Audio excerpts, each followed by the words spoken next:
Assalamualaikum warahmatullahi wabarakatuh. Selamat pagi sahabat-sahabatku semua, khususnya para saskabarku, apa kabar?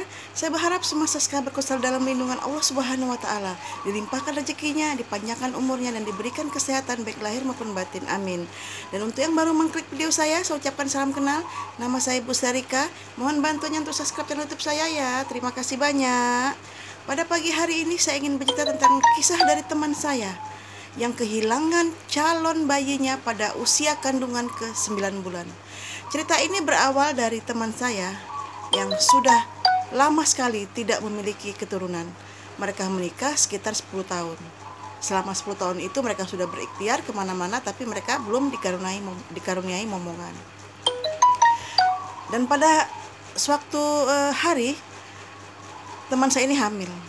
Jadi sangat bahagia sekali dia kan, karena sudah lama dia tidak hamil, tiba-tiba dia hamil. Jadi kandungan itu selalu dirawat dia, dijaga dia gitu kan. Ketika kandungan teman saya ini memasuki usia 9 bulan, dia ikut rombongan kami itu untuk pergi jalan-jalan ke pantai. Di pantai di Kota Batam gitu kan. Jadi sempat dilarang sama sama orang tuanya kalau ke pantai jangan, karena kandungan udah 9 bulan seperti itu. Tapi karena sangat ingin sekali dia ke pantai mengikuti kami, akhirnya kami ajak dan dia pun mengikuti kami gitu. Pada saat di pantai itu, ketika kami duduk bakar-bakar atau istilahnya mengobrol, nah teman saya ini ingin mengambil air di pantai itu. Dia ingin mengambil air gitu kan. Nah, setelah dia ingin mengambil air itu, katanya dia tuh berjumpa dengan seorang ibu-ibu berjubah hitam, pakai cadar. Nah, jadi ibu-ibu itu mengelus perutnya dan berkata seperti ini, udah berapa bulan nak kandungannya, kata seperti itu kan. Terus jawablah sama temanku ini, udah 9 bulan bu, kata seperti itu. Nah, terus dia mengelus perut teman saya itu, dilusnya, oh semoga lancar ya nanti kelahirannya, kata seperti itu kan. Nah, karena teman saya itu tidak ada pikiran negatif sedikit pun ya kan, namanya seorang ibu-ibu ya kan, mengelus perutnya, mungkin aja dia menganggap anak atau gimana gitu. Dan setelah dari sana tidak ada kejadian apa-apa, seperti biasa saja gitu kan. Terus kami ceria di pantai, ngobrol, main air semua, dan akhirnya kami pulang pada sore harinya. Jadi kami ke pantai pagi, kami pulang menjelang sore, menjelang maghrib gitu kan. Nah, ketika habis di pantai itu, teman saya ini tidak merasa hal yang aneh gitu kan. Tapi ada satu yang membuat dia aneh itu, kok biasanya kan kalau kandungan udah 9 bulan itu kan pasti ada gerak-gerak kan, babynya kan bergerak-gerak gitu. Nah, ini udah beberapa hari itu babynya itu tidak pernah bergerak gitu. Yang biasanya menendang-nendang, bergerak. Nah, udah beberapa hari ini tidak ada gerakan seperti itu. Jadi dia berceritalah kepada suaminya, kok bayi kita itu tidak bergerak-gerak gitu, seperti diam saja dalam kandungan gitu kan. Nah, akhirnya mereka memutuskan untuk USG ke sebuah rumah sakit gitu kan.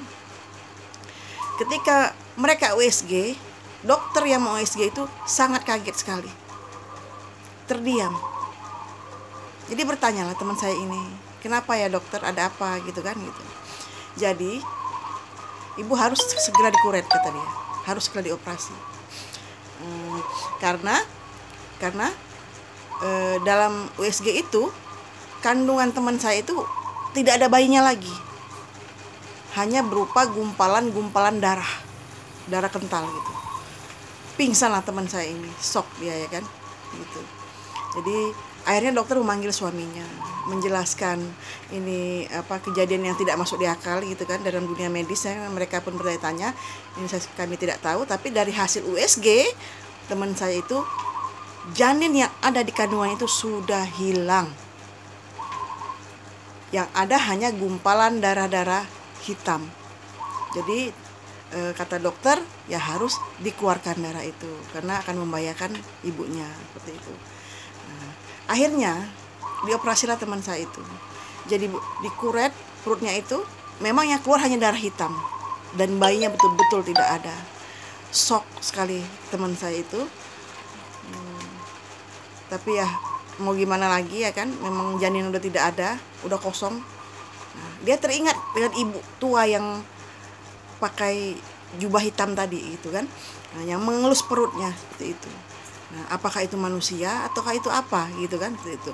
Akhirnya setelah teman saya ini sehat, ya kan, dia ke ke ahli spiritual menanyakan hal seperti itu.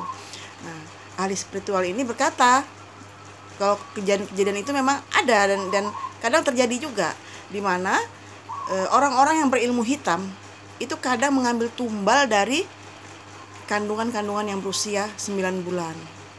Jadi mereka mengambil bayinya, menghisap darah bayinya, akhirnya sang ibu kehilangan bayinya. Dan itu kata orang-orang pintar itu memang kadang ada kejadian seperti itu gitu. Jadi kan ya akhirnya teman saya itu pasrah saja ya, mungkin udah takdir dia, belum rezeki seperti itu. Nah, ini adalah kejadian teman saya satu kerja dulu seperti itu. Alhamdulillah sekarang dia udah punya anak 3, akhirnya dia mengandung lagi ya kan. Habis itu diberikan, sekarang udah 3 anaknya cewek semua gitu kan. Jadi sekarang dia udah bahagia ya kan, dan mengikhlaskan kehilangan dari janinnya itu. Jadi seperti itu. Ya mungkin seperti itulah cerita saya pagi hari ini ya, sahabat-sahabat semua yang lagi hamil muda, yang lagi hamil 9 bulan ya, ada baiknya kita jangan pergi terlalu jauh. Maksudnya jangan ke pantai, jangan berkemping, jangan ke gunung atau kemana, atau ke hutan, ya, lebih baik kita di rumah saja. Karena ibu-ibu yang lagi hamil itu, kata makhluk halus, itu wangi. Darahnya itu wangi, kan darah bayi tadi kan, gitu wangi gitu. Nah, jadi apalagi ya kita kalau lagi hamil ya biasanya kita harus membawa pakai pemiti itu, bawang putih atau pemiti itu diikatkan di perut kita ya. Kita tetap percaya sama Allah ya, tetap kita berzikir, tetap kita berdoa ya kan, tapi ya kadang kita di perut kita ini memang harus ada penangkal seperti itu, karena ada beberapa kali kejadian memang seperti itu. Ibu kehilangan janinnya pada usia yang 9 bulan. Ketika dicek udah hilang janinnya, tinggal gumpalan-gumpalan darah hitam. Dan itu adalah kelakuan dari dunia hitam. Manusia-manusia yang memuja setan gitu kan.